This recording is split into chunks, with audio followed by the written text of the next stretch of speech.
Hace 15 días celebramos la resurrección de nuestro Señor Jesús. Es el momento de celebrar. Hablábamos nosotros hace 15 días de cómo esta noticia de la resurrección trae esperanza a nuestras vidas y trae un propósito.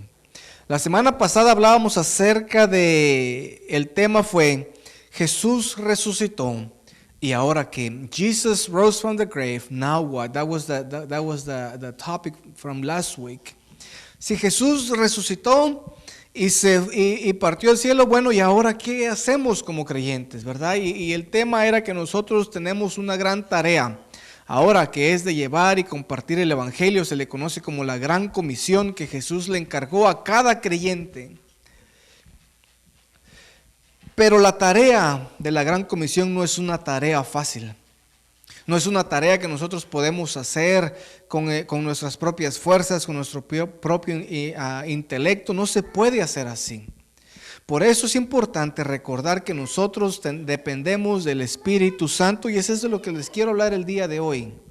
¿Verdad? Jesucristo se levantó entre los muertos, Él le encomendó a la iglesia una tarea, y hoy quiero hablar con ustedes acerca de cómo llevar a cabo esa tarea.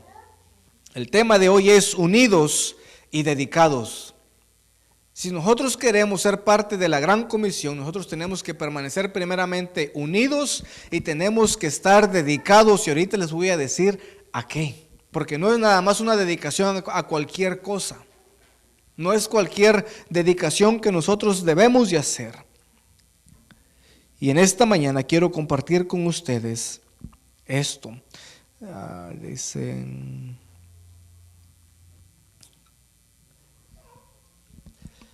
Esta mujer que ustedes ven aquí se llama Jasmine Paris, se llama en inglés, ¿verdad? Pero es Jasmine Paris o París se llama.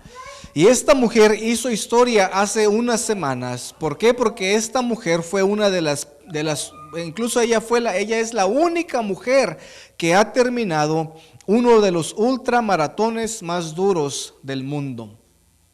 Si ustedes se imaginan un ultramaratón, bueno, se los voy a poner en perspectiva. This woman right here, her name is Jasmine Paris, and he is the only female that has accomplished to finish one of the hardest ultramarathons in the world. Para que ustedes lo tengan en perspectiva, un maratón son 26 millas, aproximadamente 42 kilómetros, ¿verdad? Para que ustedes tengan una perspectiva. Un ultramaratón son 160 kilómetros, son 100 millas, que sería como de aquí a más o menos, llegamos hasta más allá de Atlanta, por ahí más o menos, caminando, corriendo, y no solamente eso, sino subiendo montañas y bajando. Esta mujer, Jasmine, es la única mujer que ha completado este ultramaratón que se lleva a cabo en Tennessee, en las montañas de Tennessee. Todos los corredores, ¿verdad?, tienen un límite de 60 horas en el cual ellos tienen que terminar esta carrera. Ella terminó con tan solo 1 minuto y 20 segundos antes del límite. Y esta es la foto de ella cuando llega a la meta. Ella está completamente exhausta, ella ya no sabe ni qué pasó, ¿verdad? Pero más o menos para que tengan en perspectiva, ¿verdad? Son 100 millas. Y esta carrera tiene una elevación de 18,000 metros, no sé cuánto sea, pero 18,000 metros, que aproximadamente ustedes han visto la montaña Everest en fotos. Bueno, es como subir y bajar esa montaña 2 veces. Everest es una de las montañas más grandes del mundo, que también mucha gente se aventuran a hacer eso. Hagan de cuenta, bajar eso, subirla una vez y bajarla, luego volverla a subir y bajar, todo eso en 2 días. Por eso es que esta mujer hizo historia. Y solo para que tengan también otra perspectiva de todo esto, desde que se inventó esta carrera en el año 1989, únicamente 20 competidores han logrado terminar esta carrera. Únicamente 20 competidores. Si ustedes saben de carreras, la mayoría de las personas que corren una carrera de 5 kilómetros o de 10 kilómetros o una media o una maratón, muchos terminan, ¿verdad? Y les dan su medalla de que completaron la carrera. Bueno, esta carrera no es así. ¿Por qué? Porque de todos los que participan, a veces no hay ni ganadores. todos se salen de la carrera porque es muy difícil. Entonces solamente 20 personas han terminado esta carrera desde 1989 que se inauguró esta carrera. Jasmine es la única mujer que ha completado esta carrera. Todos los demás han sido hombres. ¿Y por qué les hablo de esta persona? Porque la hazaña que ella logró no fue algo fácil. Cuando la entrevistaron días después, porque no la pudieron entrevistar ahí porque no podía ni hablar, pero días después cuando la entrevistaron a ella y a su esposo, porque esto no solamente es una carrera en la que ella participó, sino que su esposo también es el que le preparaba la comida y le preparaba todo lo que tenía que llevar ella para subir a la montaña y bajar. Entonces es una carrera en grupo. Cuando la entrevistaron, ella dijo que la gran hazaña de poder ganar esta carrera se debe a la dedicación que ella tenía. Cuando entrevistaron a su esposo le decían, oh, sí, ella tenía una gran dedicación. Dice, muchas veces, dice, ella se levantaba a la medianoche y se iba a las montañas a bajar y a subir y a bajar y a correr y regresaba a las 9, 8 de la mañana. Y tenía que continuar su vida. ¿Por qué? Porque la mujer tenía, aparte del ejercicio, aparte de las rutinas que ella hacía, aparte de cuidar su alimentación, ella también es veterinaria. Ella tiene un consultorio donde cuida a los animales y no solamente eso, también tiene 2 hijos pequeños. Y no solamente eso, tiene otras obligaciones de la vida, como muchos de nosotros, como padres de familia. Tiene muchas obligaciones, pero al final el esposo y ella concluyeron que el éxito, que la hazaña se debía gracias a la dedicación de esta mujer. ¿Alguna vez te has dedicado tú a algo con todo tu corazón, con todo tu ser? Porque pensaste que era una buena causa, porque pensaste que valía la pena dedicarse a algo. Piensa por un minuto.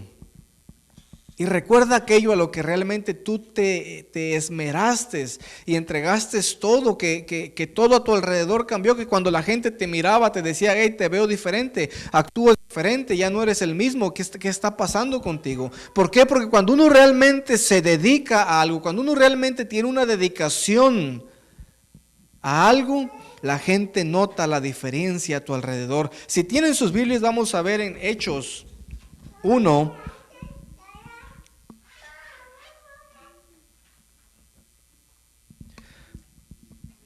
12 al 14 dice la palabra de Dios.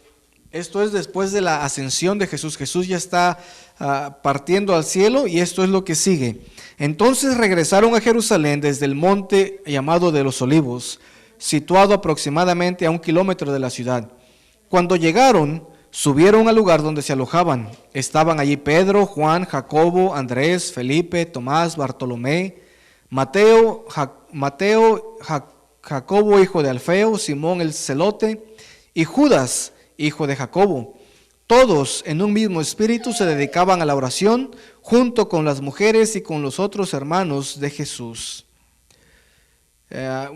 Then they returned to Jerusalem from the hill called the Mount of Olives on a Sabbath day's walk from the city. When they arrived, they went upstairs to the room where they were staying.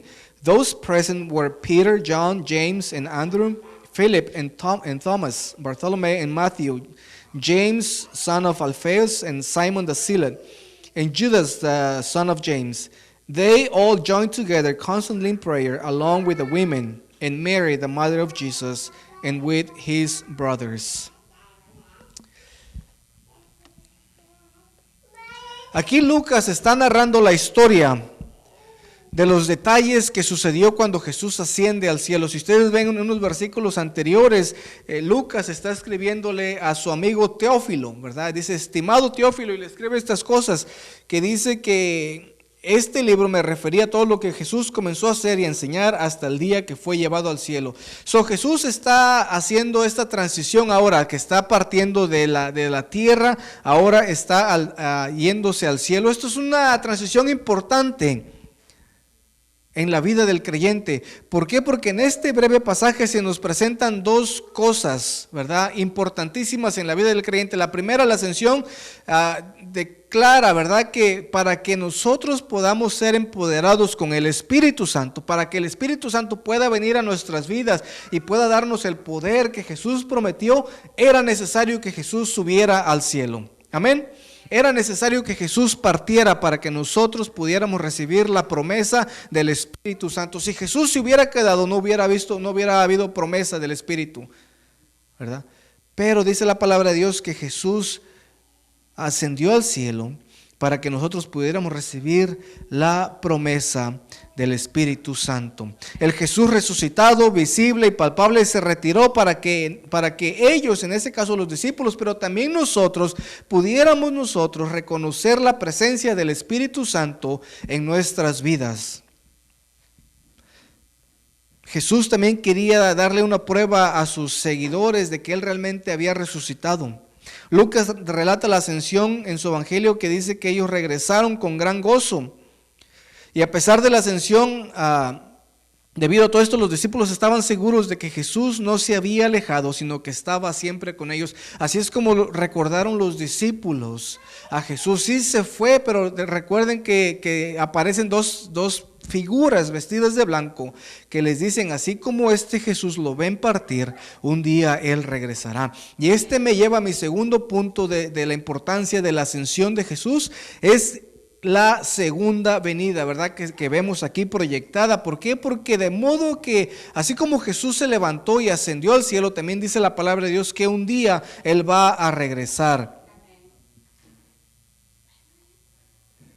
Dice aquí, los apóstoles lo vieron desaparecer, pero las personas le dicen que así como Él se fue, un día regresará. Es alusión de que sin duda el retorno glorioso de Jesús en la segunda venida, en la parusia como se le conoce, se constituye desde este momento.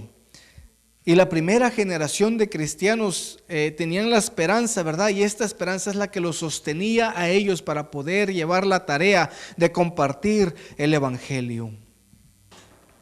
Los ángeles o las personas que se colocan ahí les dice, ¿por qué están ustedes mirando? Dice, ¿qué hacen ustedes mirando al cielo? Este mismo Jesús que ha sido llevado de entre ustedes al cielo, vendrá otra vez de la misma manera que lo han visto irse. Y esa es la esperanza que nosotros tenemos como cristianos, ¿verdad? Jesús ascendió, y la primera cosa que sucede cuando Él asciende es que la promesa se activa. La promesa del Espíritu Santo, la promesa de que Él va a enviar un consolador, la promesa de que Él va a enviar a alguien que esté con nosotros siempre. En ese momento, cuando Él asciende al cielo, esa cosa se activa. Es como cuando tú prendes el switch de tu casa, ¿verdad? Se activa, y entonces Jesús se va, pero no nos deja solos, porque ahora la promesa del Espíritu Santo está con nosotros. Número uno, ¿verdad? Número dos es que así como Jesús se fue tomado de aquí y fue llevado al cielo, la palabra de Dios dice que también como eso sucedió, un día Él regresará. Los discípulos, los apóstoles, en este momento ellos están emocionados, ellos están alegres porque ellos piensan que la venida va a ocurrir muy pronto, ¿verdad? Porque incluso si ustedes leen versículos antes, los discípulos le preguntan: Señor, dice, ¿vas a restablecer el reino a Israel? En el versículo 6 y 7, y Jesús les dice: no les toca a ustedes conocer la hora ni el momento determinados por la autoridad misma del Padre. Pero cuando venga el Espíritu Santo sobre ustedes, recibirán poder y serán mis testigos. Esto es algo importante que hay que notar aquí. ¿Por qué? Porque los discípulos pensaban que Jesús iba a restituir a Israel y a Jerusalén. Ellos pensaban que Jesús iba a venir con fuerza, con caballos, con espada, con lanzas, y Jesús iba a derrotar a los romanos, que era el imperio que tenía bajo dominio a Israel. Los discípulos pensaban eso. Cuando Jesús muere, lo crucifican y resucita, entonces ahora ellos piensan: bueno, quizá ahora es cuando Jesús va a hacer todo eso que nosotros pensamos que iba a hacer. Y Jesús les dice: el reino de Dios no es así, les dice. A ustedes no les toca saber, pero si hay algo que les puedo decir es esto, dice, que ustedes van a recibir poder cuando el Espíritu Santo venga sobre ustedes, y ustedes van a ser mis discípulos aquí en Jerusalén y en toda Samaria y hasta lo último de la tierra, dice, pero tienen que esperar la promesa del Espíritu Santo. Estos versículos nos permiten dar una ojeada rápido al comienzo del movimiento cristiano. Si tú quieres saber dónde comienza la iglesia, dónde comienza la misión de la iglesia comienza aquí en Hechos 1:8 en adelante, cuando Jesús les dice: ustedes van a recibir poder cuando el Espíritu venga sobre ustedes y serán mis testigos. A los apóstoles, aquí la palabra dice que los acompañaban unas mujeres, muchas de las cuales no se nombran, a excepción de la madre de Jesús, que conocemos que su nombre era María, pero las demás mujeres no sabemos bien quiénes eran.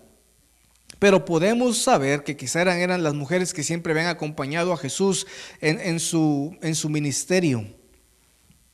También se nos enseña que hay otro tercer grupo de ellos, en los cuales eran los hermanos de Jesús. Entonces no solamente eran los discípulos, no solamente eran mujeres, sino también ahora los hermanos de Jesús eran los que estaban en este grupo. Y esto es importante notar aquí. ¿Por qué? Porque los hermanos de Jesús, no sé si ustedes se recordarán, pero muchos de ellos no creían en Jesús.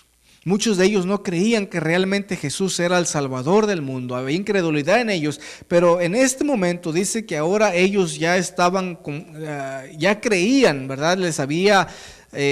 Ya habían visto todo y entonces realmente creyeron que Jesús era el Hijo de Dios. A veces nos cuesta a nosotros creer eso, ¿verdad? No sé si ustedes tienen parientes o primos o lo que sea, y muchas veces cuando estas personas ascienden a un puesto elevado, muchas veces nos cuesta creer. Dice: pero mi primo es ahora presidente, mi primo es ahora doctor o abogado, y nos cuesta muchas veces a nosotros mismos creer eso, ¿verdad? Ahora imagínense a los hermanos de Jesús, ¿verdad? Cuando Jesús les dice que yo soy el Hijo de Dios. Me imagino que los hermanos de Jesús no podían creer eso. Me imagino que incluso ellos no podían comprender este milagro que estaba ocurriendo en su vida. Sin embargo, ahora al final ya de la carrera, cuando Jesús asciende, dice que los hermanos de Jesús ahora estaban ahí presentes. Dice en el versículo 8: pero cuando venga el Espíritu sobre ustedes recibirán poder y serán mis testigos, tanto en Jerusalén como en toda Judea y Samaria y hasta los confines de la tierra. Todos, y después Jesús continuó diciendo otras cosas, pero después en el versículo 14 dice: todos en un mismo espíritu se dedicaban a la oración. Todos andaban en un mismo espíritu. ¿Alguna vez te has sentido en armonía con otra persona o con un grupo? ¿Alguna vez has estado tú con alguien con el cual tú te sientes que está una sintonía en la que muchas veces no tienes ni que decir nada, simplemente con la mirada o con un gesto se comunican? O con un grupo, a muchos nos ha pasado, ¿verdad? Estamos con un grupo, con una persona, y muchas veces ni tenemos que decir nada, simplemente nos miramos y ya con la mirada sabemos si es un sí, si es un no, lo que se quiere hacer, ¿verdad? Bueno, imagínense ese grupo con esa misma sensación de que todos tenían todos estaban bajo un mismo espíritu. En otras traducciones se dice que todos estaban unánimes, estaban juntos, y esta palabra se refiere a tener una mente o un espíritu en común. Esto se refiere también a la armonía de la cual los creyentes deben de tener. Estar todos juntos en armonía. Yo no sé si a ustedes les ha pasado, pero muchas veces hay iglesias que se dividen. Ha pasado esto por muchos años.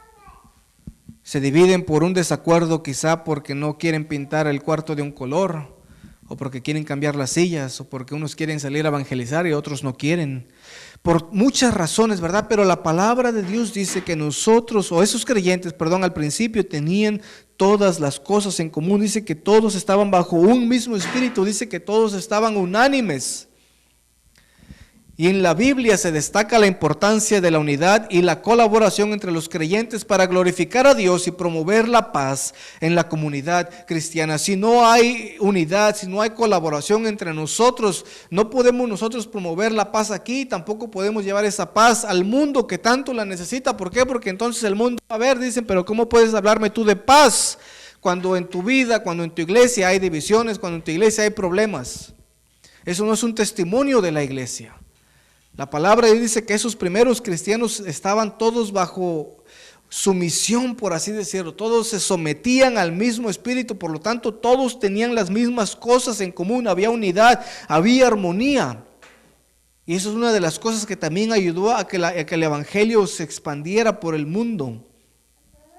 Aparte de la unidad, de estar en un mismo espíritu, se dedicaban a la oración. Dice aquí en el versículo 2, en el versículo 14, dice, todos en un mismo espíritu se dedicaban a la oración. No hay nada, mis hermanos, no hay nada más poderoso que la oración. En la palabra de Dios muchas veces se hablaba de estudiar la palabra de Dios, se habla de muchas cosas, pero si hay una herramienta que realmente transforma todo, que cambia tu vida y el que lo cambia todo, es la oración. Y se los digo ¿por qué? Porque, por ejemplo, cuando Jesús una vez estaba orando, Él termina de orar. Y los discípulos lo miran y se le acerca uno y le dice, Maestro, enséñanos a orar. Así como Juan enseñaba a sus discípulos. Los discípulos pudieron haberle preguntado cualquier otra cosa a Jesús. Ellos pudieron haberle pedido cualquier otra cosa. Maestro, enséñanos a predicar, enséñanos a expulsar demonios, enséñanos a cómo contestarle a los fariseos y a los maestros de la ley. Sin embargo, los discípulos le preguntan, Maestro, enséñanos a orar. ¿Por qué? Porque ellos habían visto el poder de Dios manifestarse en Jesús por medio de la oración. Cuando Jesús oraba, los demonios salían. Cuando Jesús oraba, Jesús podía alimentar a las multitudes. Cuando Jesús oraba, Él podía sanar a las personas. Por lo tanto, el poder que había en la oración era fundamental en la vida de los creyentes. Y los apóstoles le dicen, enséñanos a orar, Maestro. Y ahora los apóstoles ya sin Jesús, porque Jesús ya se fue, dice que ellos se dedicaban a la oración. Todos estaban dedicados a la oración. La dedicación se refiere al acto de emplear tiempo y esfuerzo en una actividad o tarea específica.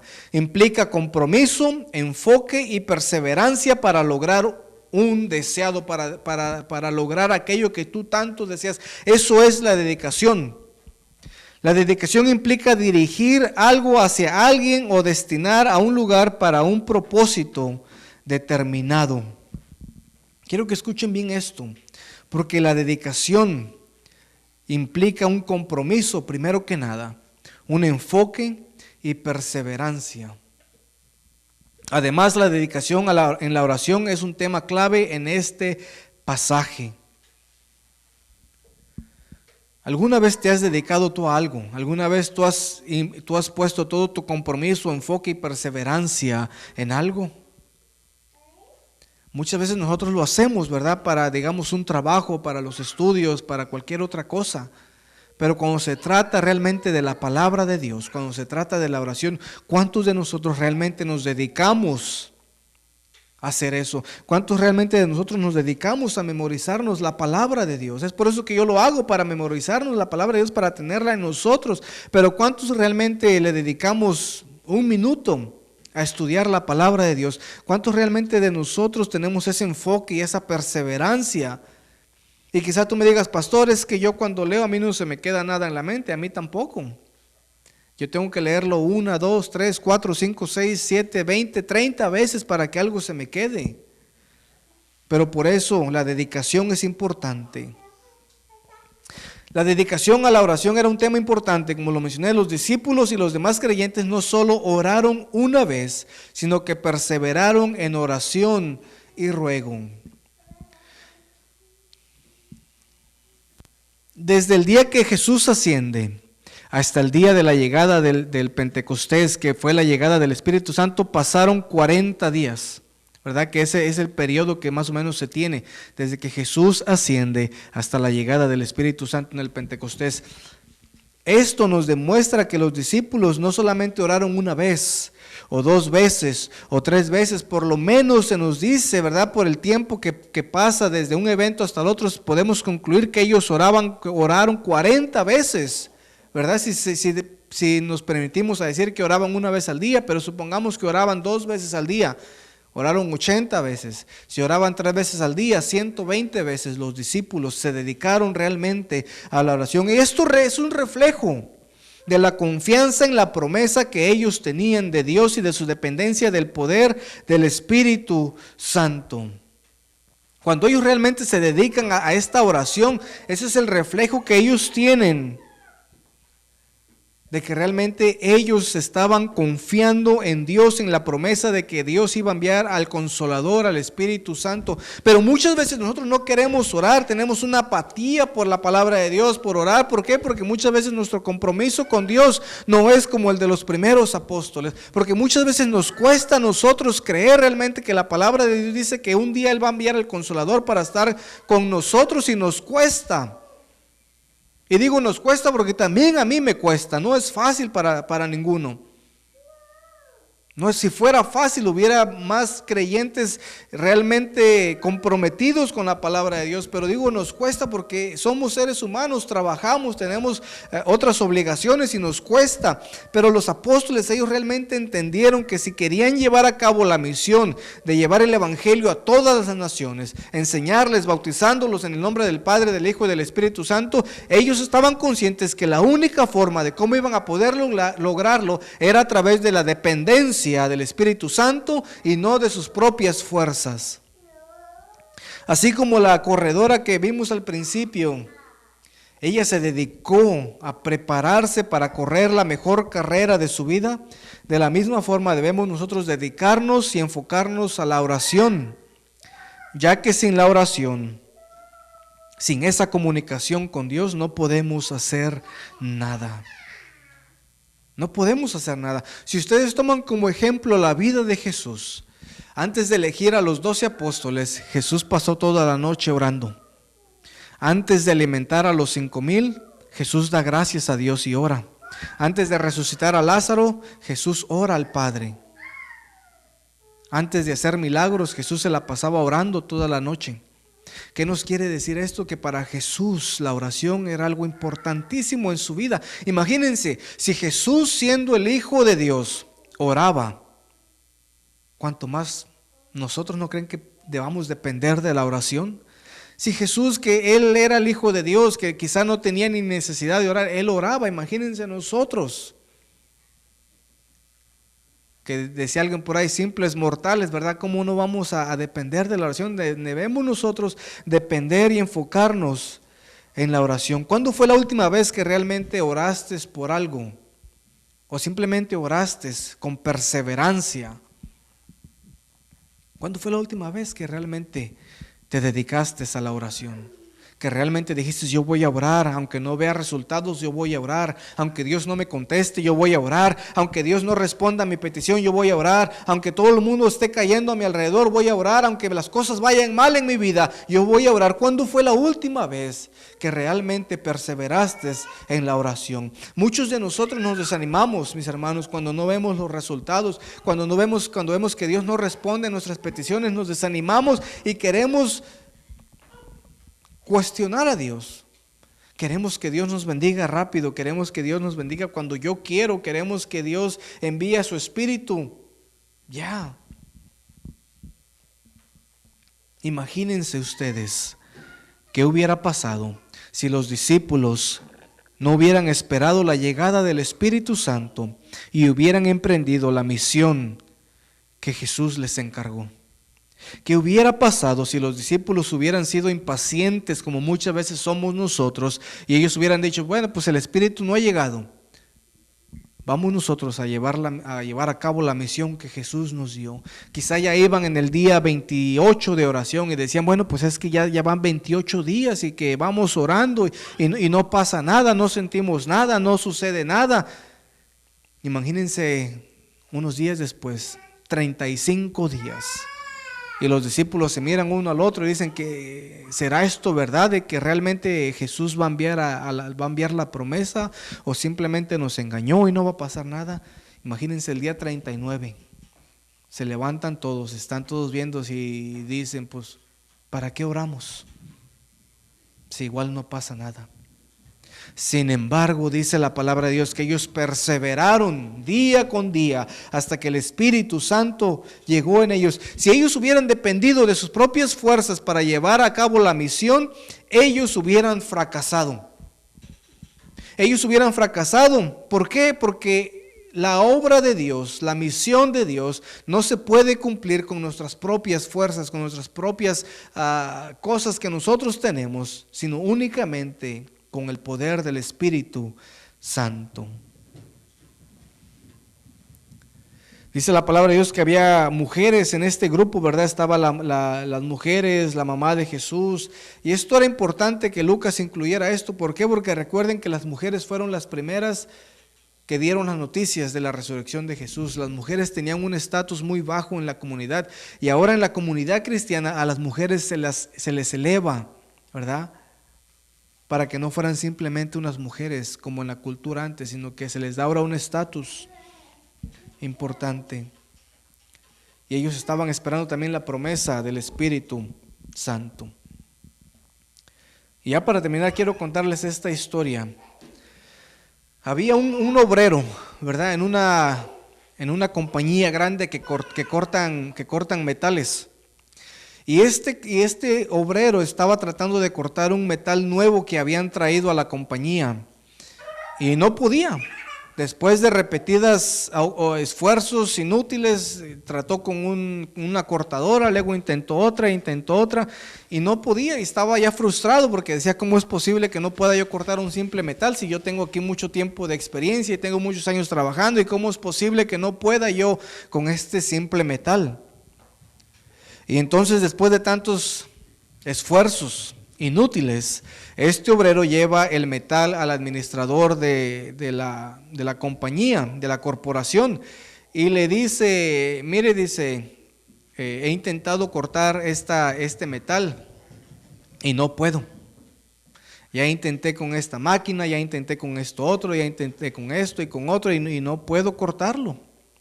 Y entonces este administrador general de la corporación le dice, ¿y has intentado cortar con esta otra máquina?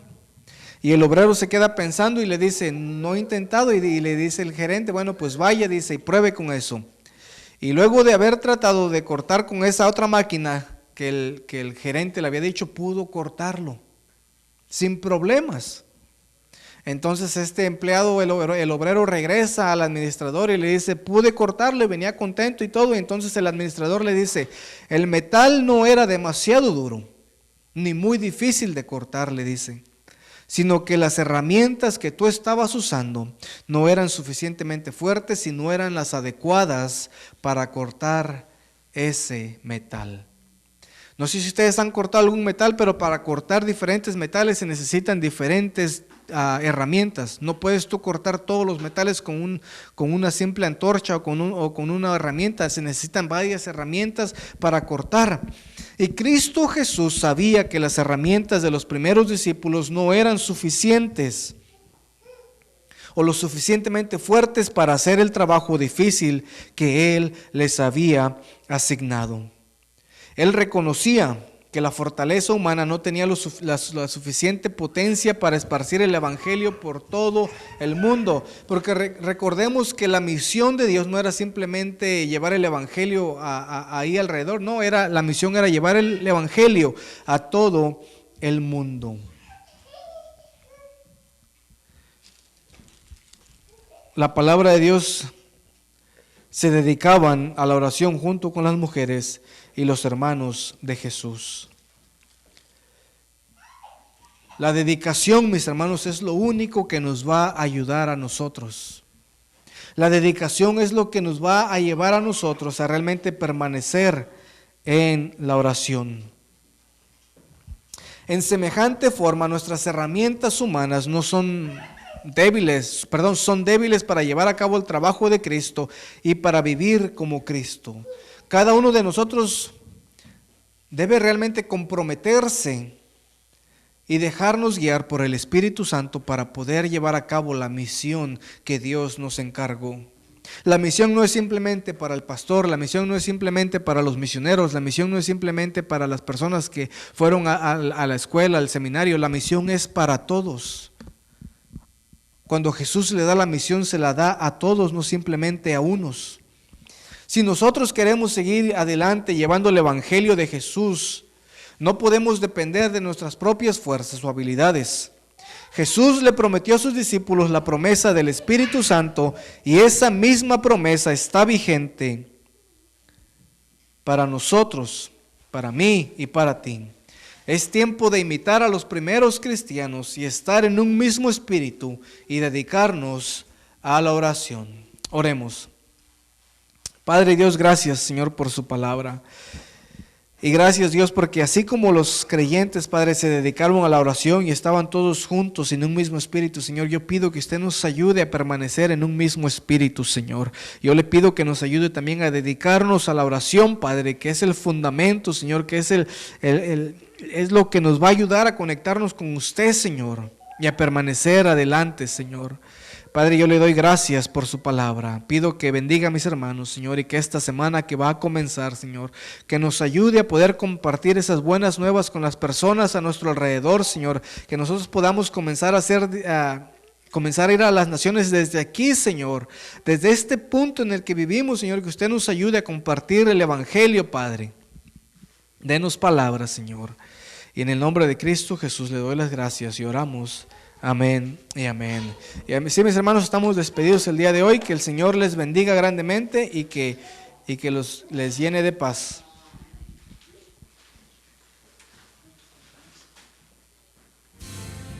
Pero yo sé que tu palabra siempre a mí